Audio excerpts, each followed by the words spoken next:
Hi, Bill. You're on with Drew. Thank you. Good morning. Good Good morning. morning, Drew. How's it going? Oh, I can't complain. How about yourself? I can't complain either. It's winter time, and I'm here in sunny Fort Lauderdale, Florida. It could be worse. Definitely.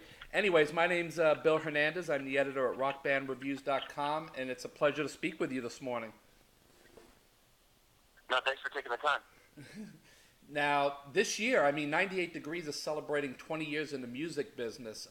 When you first thought about making music for a living, did you think that you would be doing this still at this stage in your life?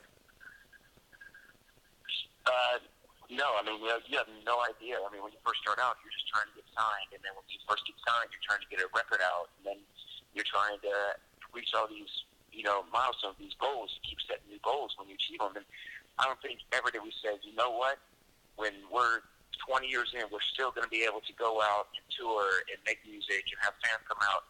This is beyond, our wildest imaginations. We couldn't have guessed this, but it's just a testament to the kind of fans that we have. They're very loyal. They've been very supportive to us individually as a group for 20 plus years, and so it's all a testament to them. Now, how old were you when you first knew that you wanted to make music a lifelong commitment? Uh, I kind of stumbled into it. I'd always performed growing up in school, and I'd always enjoyed it. But I had taken a different career path, and it wasn't until Nick called me in 1995.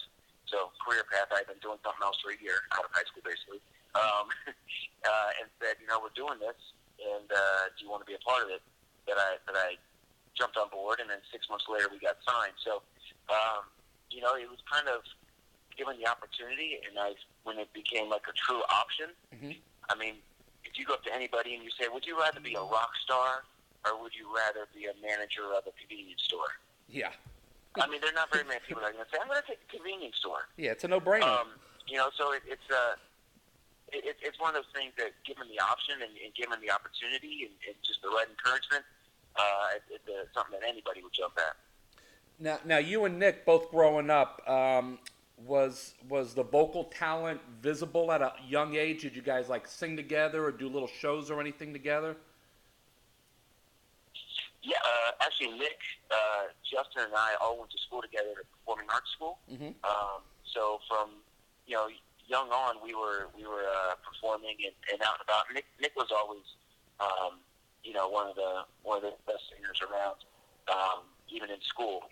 But yeah, we were even before that, we were in the church choir, and you go out and you'd go sing with whatever the little church group is and do stuff like that. But yeah, music was always a big part of our family and our household. Mm-hmm. But yeah, we wouldn't put on full on concerts, but we would sing together sometimes. Yeah. Nice. Now, as a singer, your voice is your instrument. What do you do, if anything, to maintain your vocals? Well, honestly, I'm sitting on the bus right now with a scarf around my neck and drinking a bottle of water. So, we're constantly trying to make sure we're able to maintain our voice and take care of it. In wintertime, touring in the wintertime versus touring in the summertime, we're noticing a lot of the differences that we've forgotten about. But yeah, we're just you've got to be careful about what you put in your body. You got to be careful about extra tax on your voice, on your instrument. Mm-hmm. But yeah, we drink a lot of water. We're trying to be careful about placement and how you talk and how you sing, and making sure you have the right mix in your ears so you're not over singing. Mm-hmm. So it's a constant kind of balancing act that you have to do between what you can do during the day Mm-hmm. to prepare for your show and what you can do during the show. But so far so good. Nobody's knock on wood. Nobody's had to call out of a show yet. So hopefully we keep that up. Nice. Now, with Christmas just a few short weeks away, we're really excited to have 98 Degrees at the Magic City Casino on Saturday, December 9th, for the 98 Degrees at Christmas tour. Tell us about the Christmas album, Let It Snow, and what went into it, and also about the original song, Season of Love. Yeah, so Let Snow is our second Christmas album. And lots of people, they kind of do a Christmas album just to be like, hey, we're doing a Christmas album. We're throwing it out there. For us, doing a Christmas album was a great source of pride for us. Mm-hmm. We loved our first one. We were very proud of it. We loved the vocal arrangement. We felt like we grew a lot as artists by making that. And we thought we had a lot more to offer in that realm. Mm-hmm. So we decided that for our 20th anniversary, we were going to celebrate that by doing a second one. And so we got together and we all put together our list of songs that we wanted to do. Mm-hmm. And there were some songs on there that I'd never heard of, and vice versa. And we kind of narrowed down our list from there, and got with our producer, and he had some suggestions as well as other songs that he thought he could do a really good job on and would fit our voices well. And from there, we just started building it out. And then once we got into the studio together, that's when it really started to take form. You figure out the harmonies and who you want to sing leads and the instrumentation. Mm-hmm. And honestly, by the time it was all done, it's far and away exceeded our expectations. There's a great balance of music on there, from current to classic Christmas.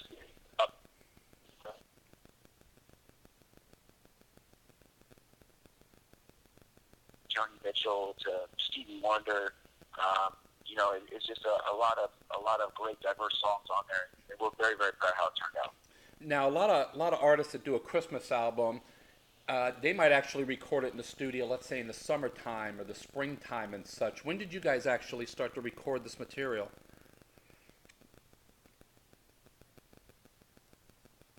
Yeah? Hello?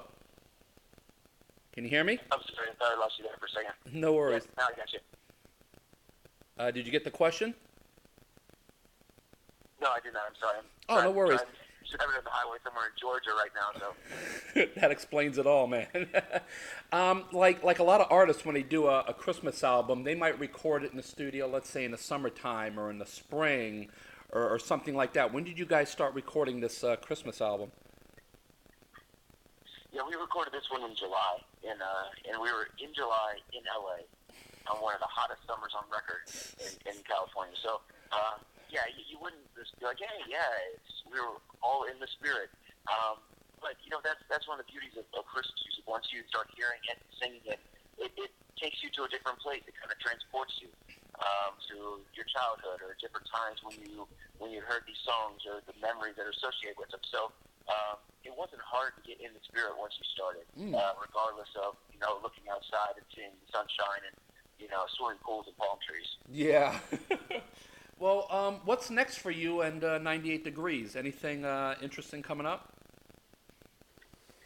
Honestly, we've been so focused on recording this album and this tour. I mean, it's been pretty much taking a year to plan this and get this up. We're probably going to take a month or so off after the tour, and then we'll reach back out to each other and figure out what the next step is. But we're having more fun performing together and touring together than we ever have before. So we've always said it, as long as the fans are there and want to hear new music and come see shows, we'll be there to give it to them. So yeah, don't think we're going to go away after this one. I hope not, man. And finally, what would you like to say to the fans that have supported you in 98 Degrees for 20 plus years? I mean, again, the reason that all of our dreams have come true is because of the fans. They have gone above and beyond for us since day one, from Invisible Man up till today. And, we just want to make sure that they know how much they mean to us and that we appreciate the support. And we're going to keep trying to bring good music to them until they tell us they don't want it anymore. But it's a big thank you for making our dreams come true, and we hope to see him at a show very soon. Well, perfect way to end this interview. And once again, 98 Degrees at the Magic City Casino on Saturday, December 9th. And in my 27 plus years of reviewing bands, I've never seen 98 Degrees, so I'm super, super excited to see you guys. Nice. Well, we're looking forward to it. It's a fun show, and unlike any other show we've done before. So come check it out, and we'll leave the lights on for you. Awesome. We usually do like a giveaway to a lucky fan on our website. If we brought a guitar to the show, would you guys be willing to sign it for a giveaway? Absolutely, of course. All right, awesome. Well, thank you very much, Drew. Safe travels to you guys on the road, and we'll see you in less than 2 weeks. Appreciate it. Sounds good. All right, buddy. Cheers. Have a good one. Bye-bye. Okay, bye-bye.